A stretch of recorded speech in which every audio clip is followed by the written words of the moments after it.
أشهد أن لا إله إلا الله أشهد أن لا إله إلا الله أشهد أن محمدا رسول الله أشهد أن محمدا رسول الله حي على الصلاة حي على الصلاة حي على الفلاح حي على الفلاح الله أكبر الله أكبر لا إله إلا الله لا إله إلا الله.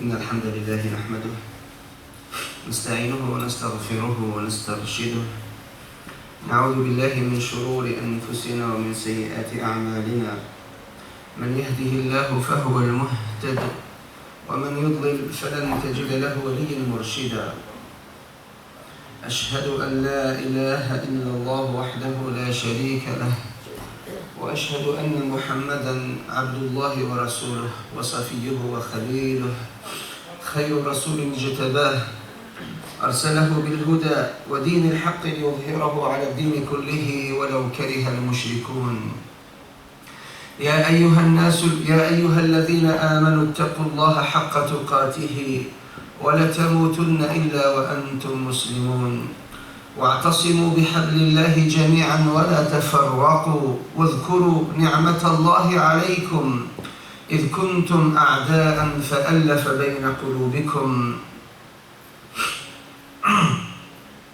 فأصبحتم بنعمته إخوانا وكنتم على شفا حفرة من النار فأنقذكم منها كذلك يبين الله لكم آياته لعلكم تهتدون واتقوا يوما ترجعون فيه إلى الله ثم توفى كل نفس ما كسبت وهم لا يظلمون وبعد أيها الإخوة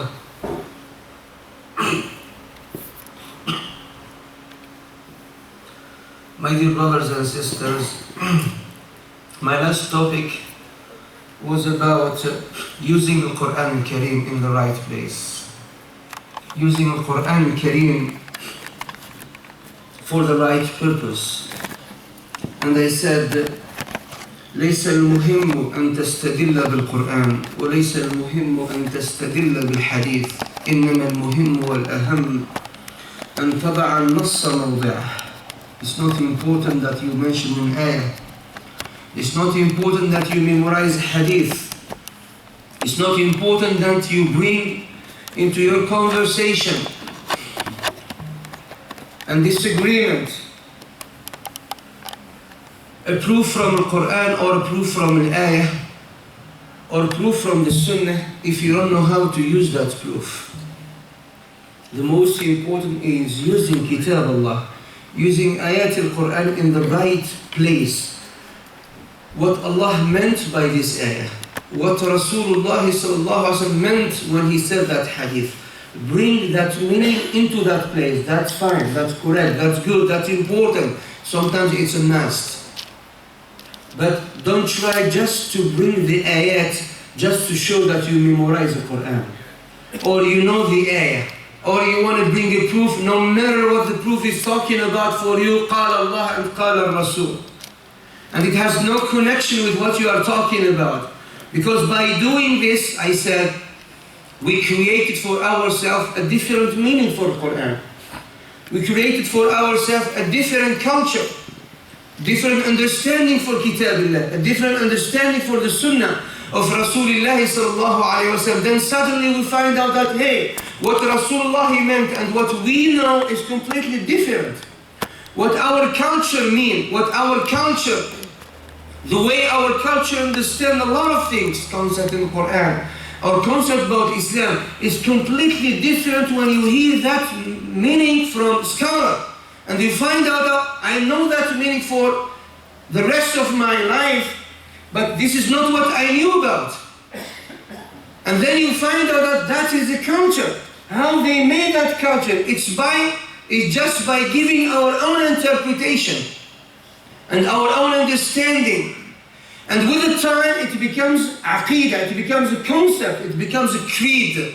People will believe in. And they said, Al-Quran mahfuz. No one can distort or divert or change the kalam of Allah. But the meaning are open. People can always change the meaning. And this is the bid'ah of this asr. This is the innovation of this century you are living in. People, they have the right. People, they add. People, they change the meaning. And we find out that we have more than an understanding for the ayah. The understanding of that culture and the other culture and Arab culture and Asian culture for the same ayah. And you go to the Quran, to the Sunnah, to the ulama, to the tafsir. This is not exactly what Allah said. So we create for ourselves different meaning, different shara'a, even sharia, even matter of halal and haram. People, they have their own understanding for the ayah. For him it's halal, and for the other one is haram. From where those meanings came into Muslim life, it's because of the way we see the Quran and the way we interpret the Quran. وَمِنْ حَقِّ كُلِّ مَنْ شَاءَ أَنْ يَقُولَ مَا شَاءَ. You can say whatever you want. And this is why the scholars of Islam said, Al-Quran has usul. Understanding Islam has dawabit, conditions. It has guideline. You cannot just go ahead and understand the Quran because you are Arabic. And you cannot just understand the Quran because you know how to read the Quran or you know the translation of the Quran. Even if you are Arabic, you need to go by the guideline that the scholars put into ilm al-tafsir or usul al-tafsir or usul al-din or usul al-hadith or usul al-lugha, and they said to be able to understand the Quran, you have to go through lughat al-Arab, and you have to go through the meaning of that lugha at the time of the Prophet, not the time of our time. Because a lot of meaning change, the same word, but the meaning changed from time to time, from generation to generations. And the people, the way they understand a lot of words today are not the same meaning of the time of the Prophet. And I gave you example about the sa'ihat, or sa'ihun, the tourism, the word of tourist in the Quran, that Allah described azwaj al-Nabi, that they are pious, they are righteous, they are salihat, they are qanitat, and they are sa'ihat. And if you take the word sa'ih to our word dictionary, you will say sa'ih is a tourist. But if you go to the tafsir, it will tell you hijratun fillah. People who abandon their life and they leave everything, they sacrifice everything to give it to Allah. It's not the people who will go to see, soccer world in Brazil, and you tell me I'm among sa'ihat and sa'ihun that Allah talk about in the ayah. A lot of meaning. Imam Abu Hamid al-Ghazali, if you go back to his book Al-Ihya, he will tell you a lot of meaning we use today are not the same meaning. A lot of words we use today are not the same meaning at the time of the Prophet. Take a lot of simple words, like the word of fiqh, which everybody knows fiqh, faqih, jurist. Faqih means scholars, he knows the fiqh of Islam. The same term, faqih, at the time of Nabi, it's not the meaning that we understand today. This is what Abu Hamid said. At his time, they said one day someone went to Abi al-Hasan or al-Hasan al-Basri, radiyallahu anhu, and told him, Ya Imam, what's the fatwa about such and such? He said, this is the fatwa. And he gave him the answer. He said, Ya Imam, he said, al-fuqaha are saying different what you are saying. He said, the fuqaha, the jurists, other fuqaha, are saying different. They're not saying the same what you are saying. Then Al-Hasan al-Basri, he told him, have you seen with your eyes faqih? Do you know faqih? Have you seen with your eyes of faqih? He thought the word of faqih is the scholars of his time. He said, al-fiqh and al-faqih at the time of Rasulullah is completely different than the faqih of today. Today, if you memorize madhab school of thought of Imam Malik or Shafi or Abi Hanifa from A to Z, you know, salat, al-siyam, al-zakat, al-hajj, al-buyu', al-qisas, and so on forth, and you will be, and you go and you graduate and you have diploma and the people will call you faqih. But the time of Rasul al-faqih is not the one who memorized. It's someone else. It's someone who knows Allah. Someone who knows al-akhirah. Someone who knows dunya and al-akhirah. Someone who sacrificed his life. He did al-hijrah. He knows the Quran. He knows that person. Alimun billah is al-faqih. Today the word of faqih is completely different. There are many words that Al-Quran is using. We saw them, we read them in the Quran. You go to the dictionary, it gives you different meaning. Because why? We need to know the meaning of that word at the time of Rasul, not the meaning of that word in 2014. And this is how the people are confused. So knowing al-lugha is not enough until you know the meaning of that language at the time of the Prophet sallallahu alaihi wasallam.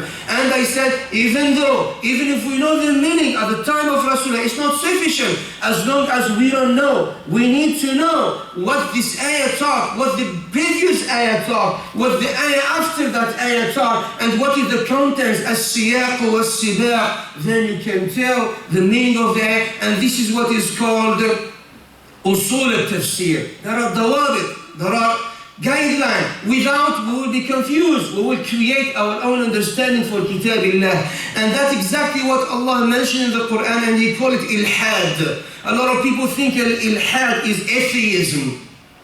Yes, there is ilhad in al-aqidah, and there is ilhad in al-fahm.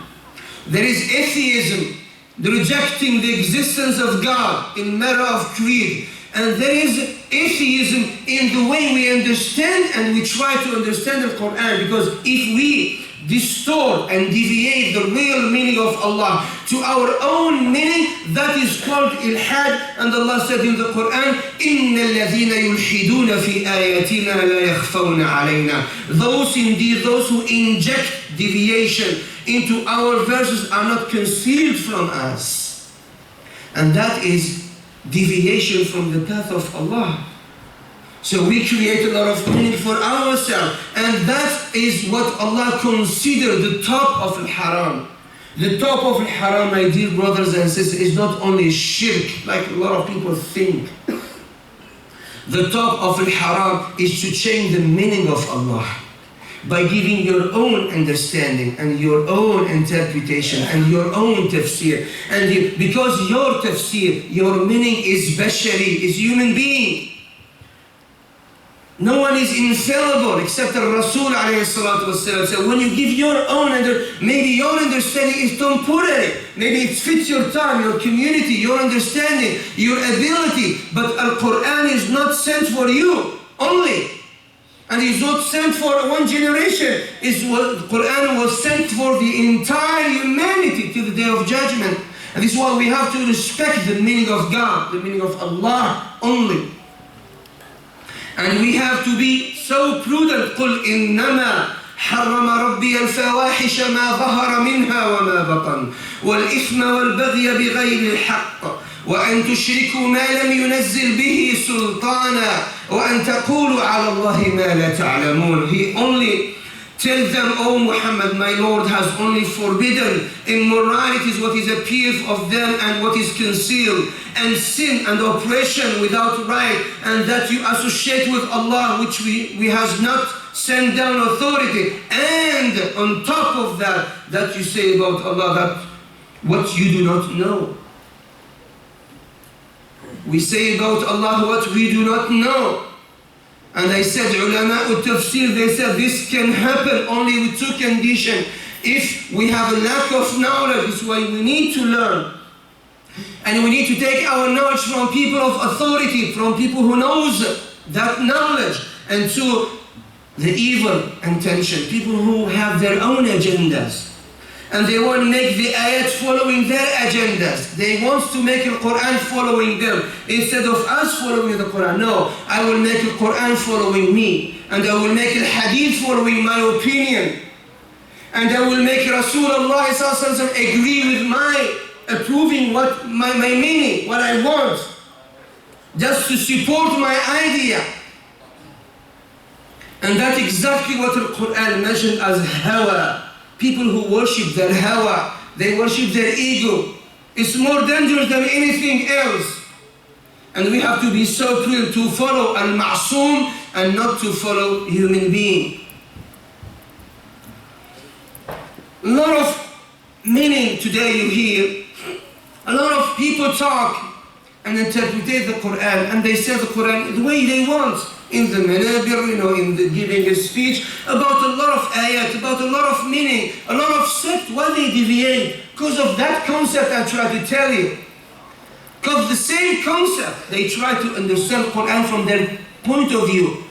Don't try to make the Quran Hanafi. This was one of the shuyukh of Pakistan. Rahmatullahi alayhi told his student, I'm not forbidding you to know al-fiqh Abi Hanifa. That's fine. You need to know fiqh Abi Hanifa. You need to know a hadith that support the fiqh of. That's fine, that's good, that's important. But don't make hadith al-Nabi Hanafi. And don't make hadith al-Nabi Shafi'i. And don't make hadith al-Nabi whatever you follow.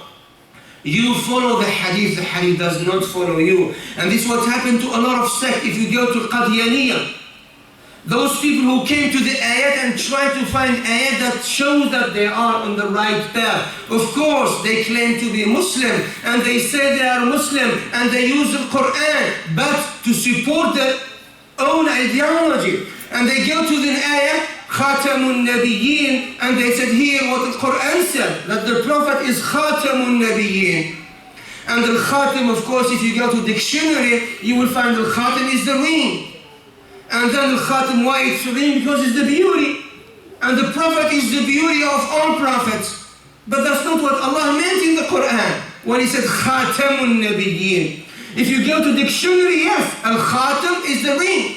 But if you go to look at the Quran, Al-Khatam is the seal, the end.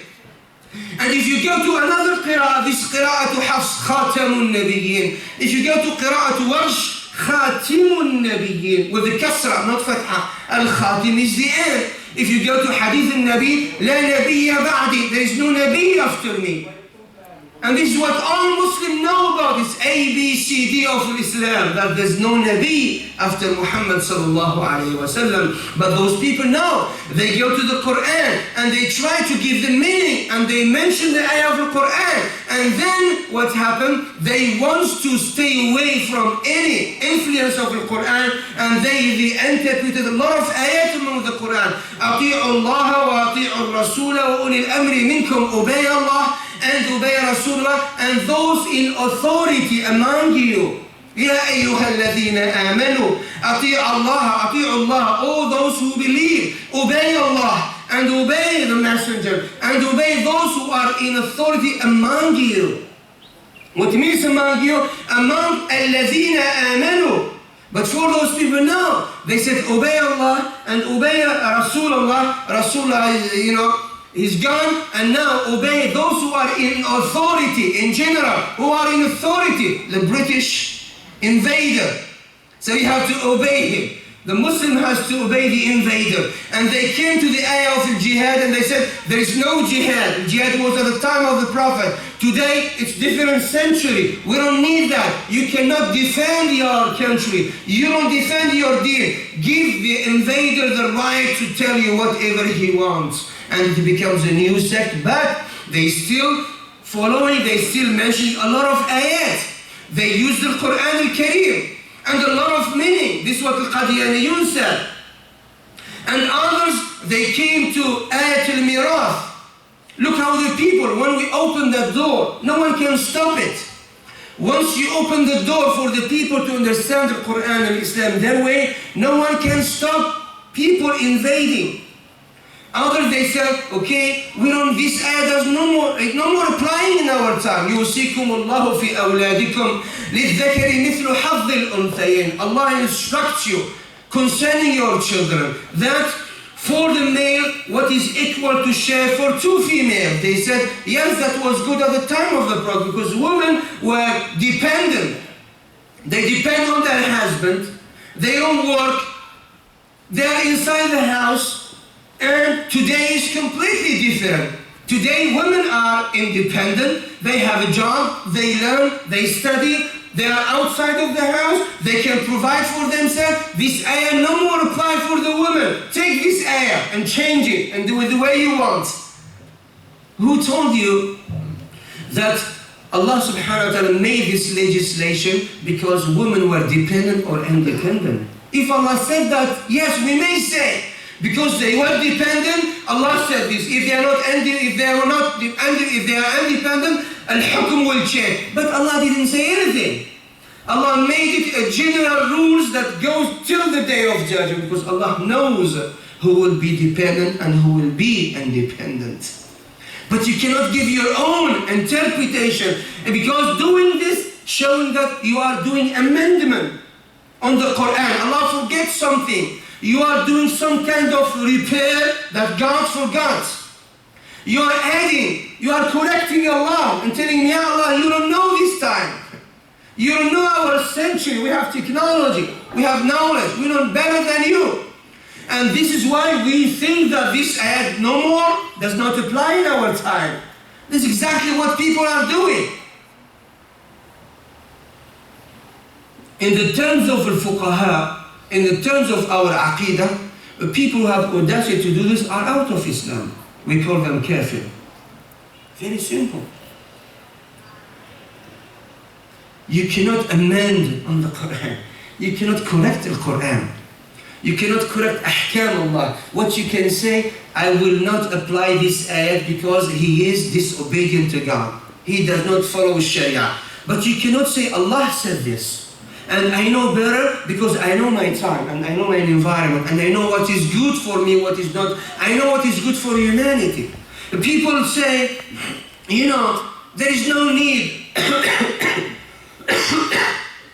There is no need to have more than a wife. Yeah, maybe for you. But you cannot make that statement general for the whole entire humanity. For this time and the time coming. And why? Because this guy went to the Quran and he think that he understood the Quran. And he said, look what Allah said in the Quran. فَإِنْ خِفْتُمْ أَلَّا تَعْدِلُوا فَوَاحِدًا. If you have a fear that you will not be just, only one. And then he said in another ayah, he said, وَلَنْ تَسْتَطِيعُوا أَنْ تَعْدِلُوا بَيْنَ النِّسَاءِ وَلَوْ حَرَصْتُمْ. You will not be able to treat your wives with absolute justice, even though if you should try to do so. You can never do. So he said, because we cannot be just, means it's haram to have more than a wife. And it's not what Allah meant in the ayah. Allah meant that you cannot be just in manner of feeling. No one can be or can have the same feeling for 2 or 3 or 4 wives. The feeling change in the heart. No one has that power. Even Rasulullah sallallahu who used to love more Aisha before Khadija than anyone else from his azwaj. But matter of justice, giving the same justice, paying the same amount, having the same shelter, giving the same, that a lot of people can do that. You cannot, because you cannot marry more than 1 or 2, you want to make it halal haram. Or because we follow the law of this land, that's fine. We will follow it. And Muslim has to. And it's a must in this land. As long as we are here. But you cannot make it halal haram. And give your own understanding and tell me it's haram because look what Allah said. Because it's not what Allah meant. And in fact, you like it or you don't like it. Majority of people of humanity, they all have this what is called, for them the terms of polygamy. The only difference is Muslim when they marry more than a wife, more than one, they do it with halal and they do it with haram. For them it's matter of shahwa. And we know a lot of people on the high level, from the prison to the bottom, who have halal wives and they have haram relationship. Because they don't want for us, for Islam, he want to give you that option. If you can afford that, bad. You have to do it akhlaqiyan, it's not just for the shahwa. And qanuniyan, by the law. And you have to have a responsibility toward your children. But at the end, if you cannot make al-halal of Allah haram. Because you understand your way.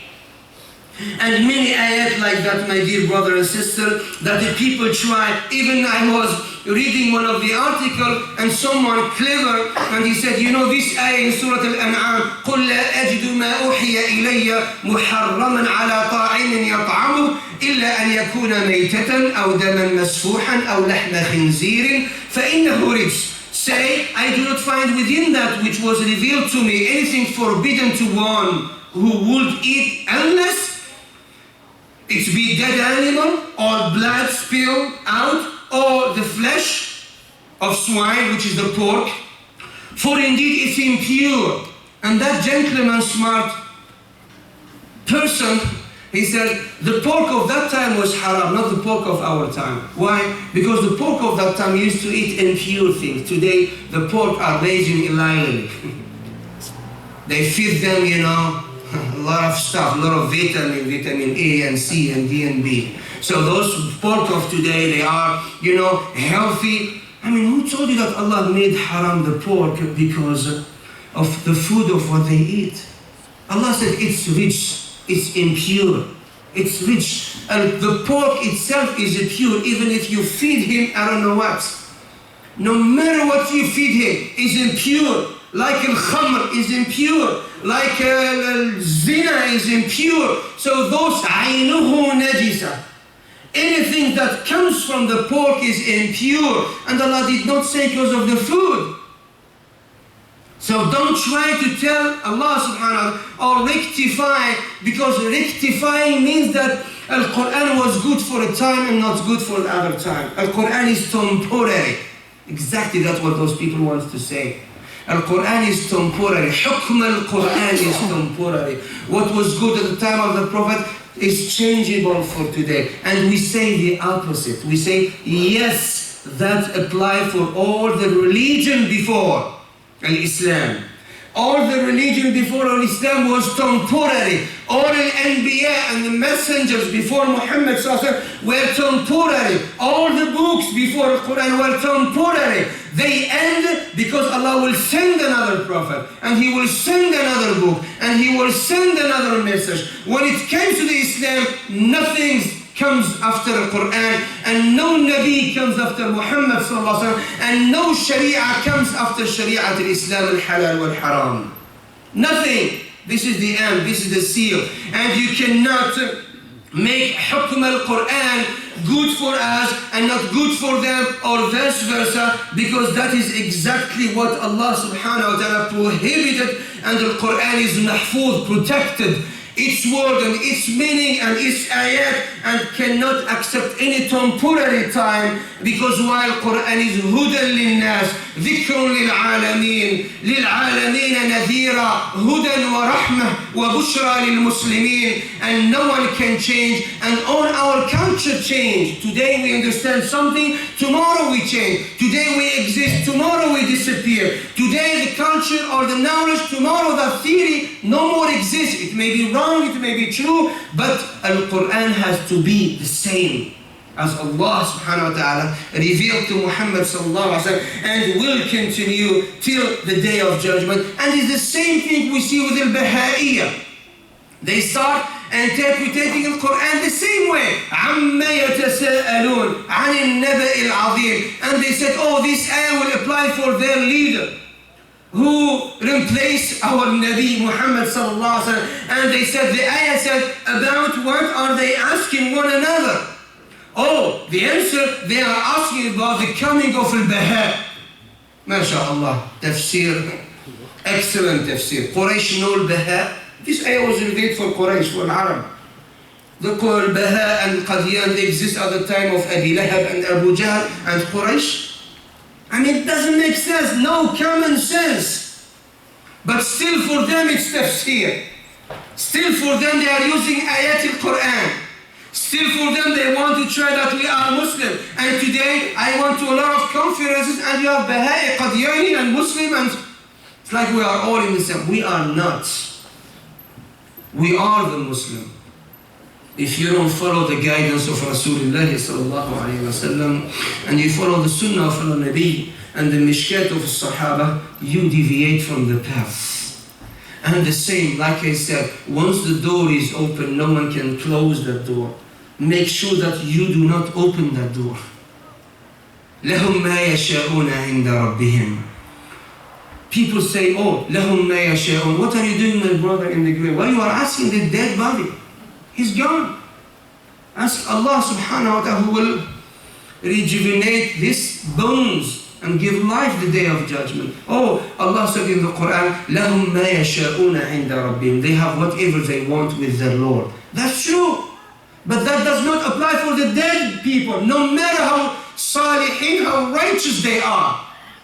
Even if he's waliyun min awliya'illah, Abu Hanifa radiyallahu anhu, Umar ibn al-Khattab radiyallahu anhu, no matter the righteousness he reached in Allah ta'ala, he's a dead person. He cannot help you.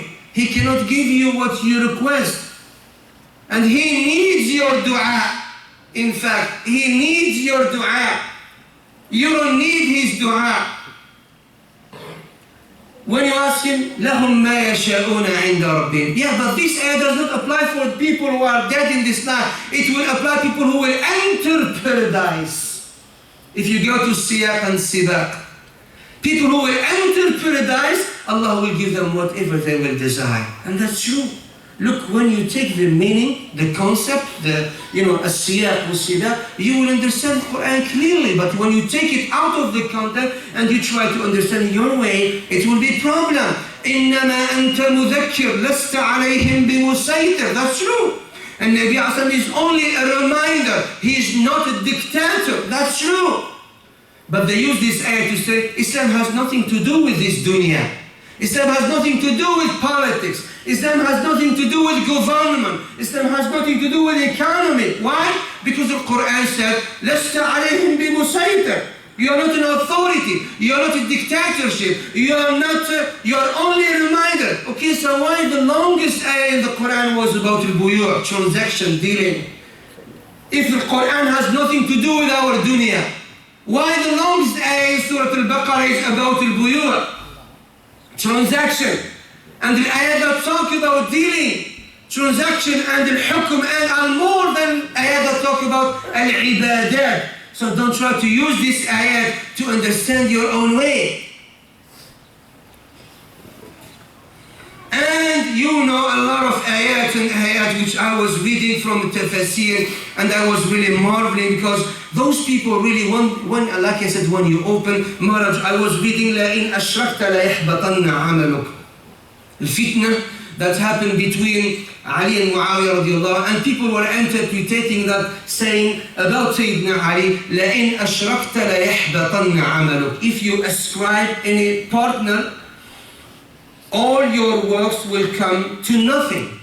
If you make with Allah partners. And they said, here's the ayah means, if Ali make with Allah partner, means al-hukm has only to be to Sayyidina Ali. He has no partners, no Muawiyah, no Uthman, no Abu Bakr, no Umar. Ayah has nothing to do with the Khilafah. Ayah has something to do with shirk billah. Do not make with Allah partners. It doesn't have to do with who will be governed, who will be nominated. People will vote for whom. That has nothing to do with the ayah. Maraj al-Bahrayn yaltaqiyan. The two seas meet side by side. Al-Bahr in Lughat al-Quran is al-Bahr, is the sea. The two seas, Al-Bahr in the Quran is the two seas. The Red Sea and whatever, and this is one of the miracles of the Quran. And they said the two seas are Ali and Fatima. Why? Because they have the most, the sea means the knowledge. They have the most knowledge of the dunya and the akhirah. And now it's another tafsir we are going to, I don't know where.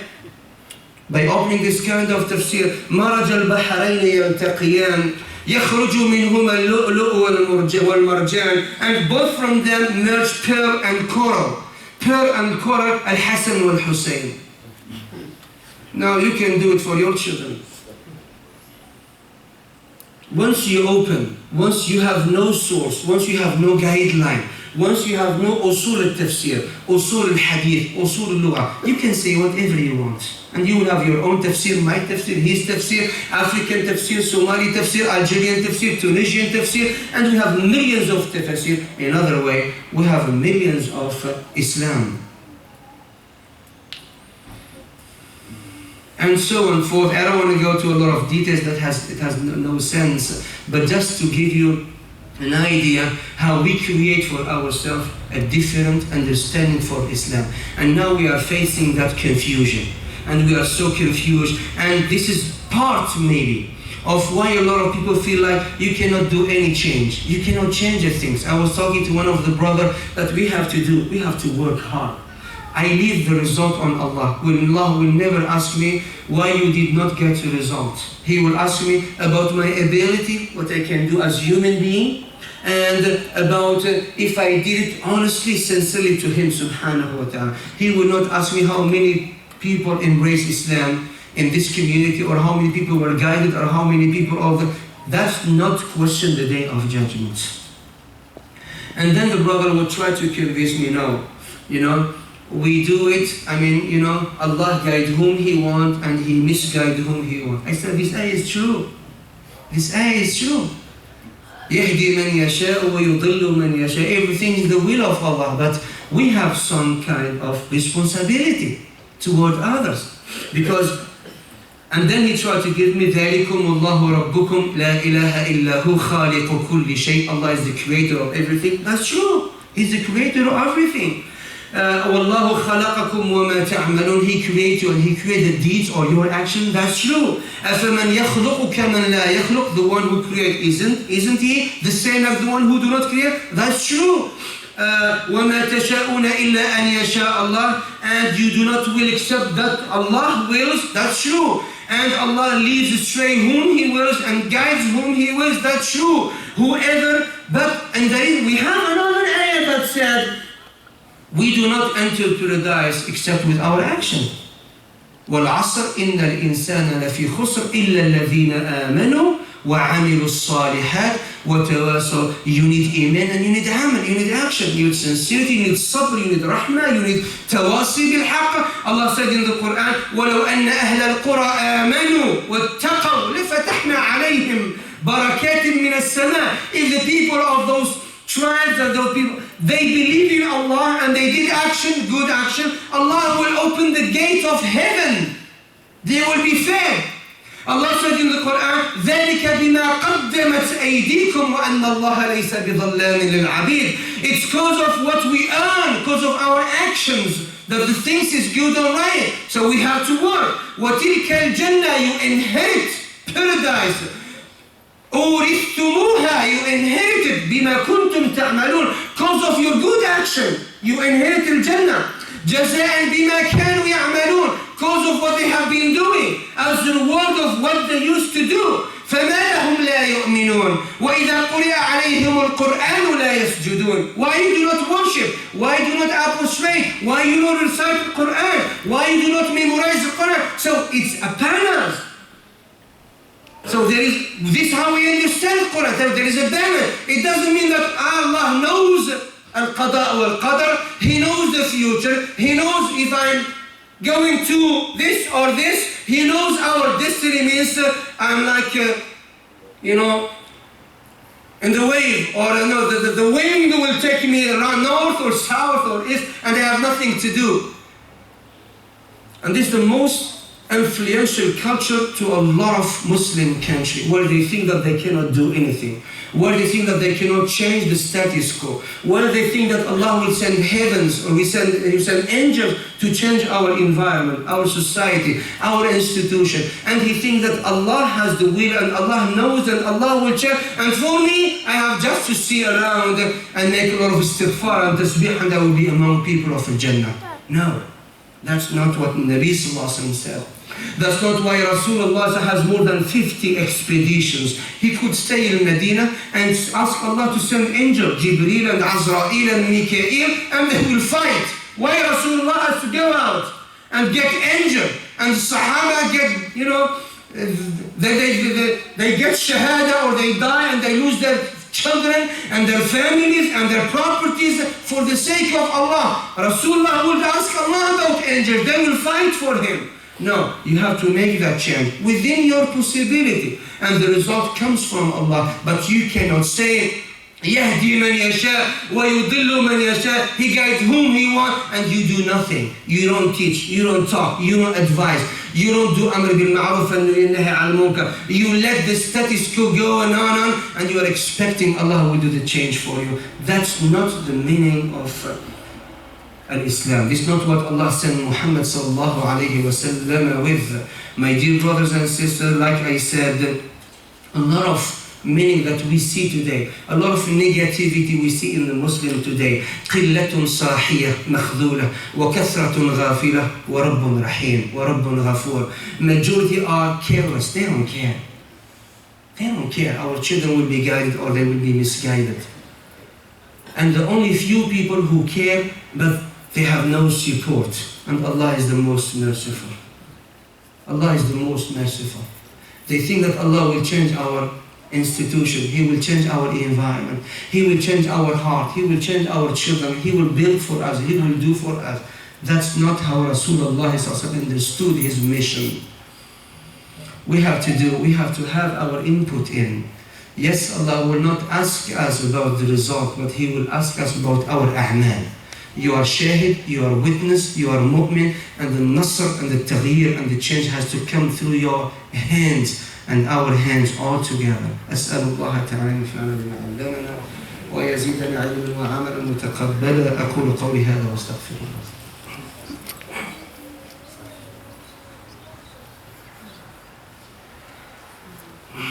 الحمد لله حمدا كثيرا طيبا مباركا فيه، والصلاة والسلام على سيد الأنبياء محمد وعلى آله وصحبه وسلم. عباد الله، اتقوا الله فيما أمر وانتهوا عما نهاكم عنه وحذر وزجر، وأخرجوا حب الدنيا من قلوبكم إنه إذا استولى أسر، واعلموا أن الله بدأكم بنفسه وثنى بملائكة قدسه، فقال عز من قائل إن الله وملائكته يصلون على النبي يا أيها الذين آمنوا صلوا عليه وسلموا تسليما. اللهم صل على محمد وعلى آل محمد كما صليت على إبراهيم وعلى آل إبراهيم، وبارك على محمد وعلى آل محمد كما باركت على إبراهيم وعلى آل إبراهيم في العالمين إنك حميد مجيد بر. وارض اللهم عن ساداتنا وموالينا أبي بكر وعمر وعثمان وعلي، وعن الصحابة أجمعين، وعن التابعين وتابعيهم بإحسان إلى يوم الدين. اللهم اغفر للمسلمين والمسلمات الأحياء منهم والأموات إنك يا رب قريب مجيب للدعوات. اللهم اغفر لنا ولإخواننا الذين سبقونا بالإيمان، ولا تجعل في قلوبنا غلا للذين آمنوا. اللهم احينا مسلمين وأمتنا يا رب مسلمين، واحشرنا يا رب مع الصالحين. اللهم علمنا ما ينفعنا وانفعنا بما علمتنا، وزدنا يا رب علما وعملا متقبلا. اللهم اهدنا واهد بنا واجعلنا سببا لمن اهتدى. اللهم خلقنا بأخلاق نبينا محمد صلى الله عليه وسلم. اللهم إنا نسألك بكل ما سألك به نبيك وعبدك محمد صلى الله عليه وسلم، ونستعيذك بكل ما استعاذ به نبيك وعبدك محمد صلى الله عليه وسلم. آتنا في الدنيا حسنة وفي الآخرة حسنة وقنا عذاب النار. وقوموا إلى صلاتكم يرحمني الله وإياكم.